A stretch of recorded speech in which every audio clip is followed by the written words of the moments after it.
So we're making progress. Not our first chicken harvest, but first chickens that we have at this property. We got about 30 pounds of chicken ready to harvest. There's Frank the duck. That's our pet. Then we have an additional 40 chickens. We're probably gonna take about 10 to 15 out of here in order to try to reproduce chickens ourselves and to have an egg supply. But they're doing great. We got Turkins and a couple different varieties. I just wanted to kind of try a bunch of different ones just to see. But everything's been going pretty good here. You know, coronavirus has been a real bitch. I'm not gonna lie. It's been a real total pain in the ass. Our grapevines are doing fairly well. They've adapted well. We planted them a little early, so I'm hoping that they're not stunted, but they are cold weather. So by next year we should be producing some grapes. We got a hoop house trellis for them. And then we got our green beans here on this side, and then we got our cucumbers on this side. We have an 8-foot wall of cattle panels that those are going to climb up. We don't buy posts, we make them. And then we got a couple watermelons over here, and we have a few cucumbers coming along this side. Hopefully they'll turn the corner and go up the trellis.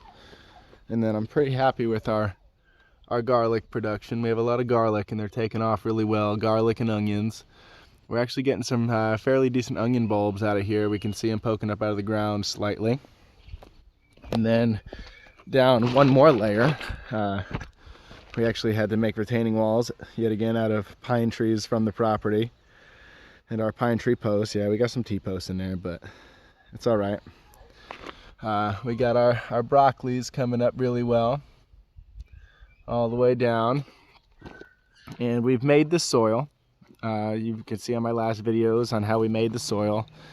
Incredibly easy to make soil, labor intensive definitely. And then we have our corn plants that are doing miraculously, I must say, despite my fucking Rottweiler that keeps stepping on them as if they're something to step on. And then we have another bed down here that I actually just took all the chicken shit and wood chips out of the brooder where we had our 40 chickens. And then today, holy cow, we dug into this, and with a pickaxe. Everything's been done by hand here, 100% by hand, pickaxe, rakes. And we dug into the hillside and we made, I don't know, I'd say right about 25 feet by 10 feet for another bed. We're going to be putting, well, you know, I already have some watermelons and cantaloupe coming down here. We're going to run them down into the yard over there. We got to clean that up a little bit. There's a bunch of rocks and shit. But Daisy's pen, we moved that down there so she could be on a little bit more of a flatter area. And yeah, it's been going pretty good. There's the house up there and the RV, but the house is our main focus. Been pretty excited. We got the entire subfloor up, piers 10 feet on center. Everything's good. You can see our chickens over there. We tried to utilize the chickens on one of the sloped portions of the property because, you know, frankly, the camera doesn't give it justice. You fall down the hill when you try to walk up it, or down it especially. But the chickens do really well in a sloped area, so we figured that it would be good. Yet again, we used trees from the property and rolled fencing. Yeah, it's a little crude, but you know what? Hey, it works. Basic cover, just the tarp hanging over. We got to straighten it out a little bit and tie it down a little better. All their perches are trees. And then down here at the end we have yet again another crude chicken house, but it works. It's gone through some pretty serious storms here. Keeps them out of the rain. They're happy. Those chickens are getting processed soon.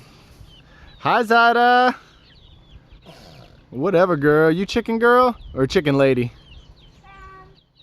I'm a princess. A princess? You beautiful princess, girl. You a country princess. But everything's been pretty cleared out over here. We've made awesome progress.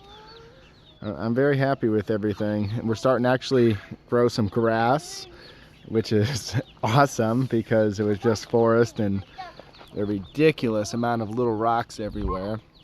I don't think that we're ever going to really get rid of those. We're going to start filling this area here with all of our compost to give them maybe like a 2-foot level spot down here where they can scratch for worms. But yeah, I gotta say it's becoming very, yeah, see, I almost fell. It's very sloped right here. That's why we had to dig into our garden, the garden beds over here. That was one of the most labor intensive things I have literally ever done, and I did roofing for a long time, and to say that is less labor intensive is saying a lot, I think. But I think everything's going pretty well. You can see the color of the soil here. It's not the best, but it ain't the worst. Dig down into it a little bit. It's dark. You know, when you look into comparison to what we started with, is this very light colored orange here and a ridiculous amount of rocks. You can imagine. Here's our redneck water slide. We dug it down, made it through. Goes down to a little pool down there. We have to revamp it, but the girls absolutely love it. We have a blast with it. Shit, I have a blast with it. Partially built for myself, frankly.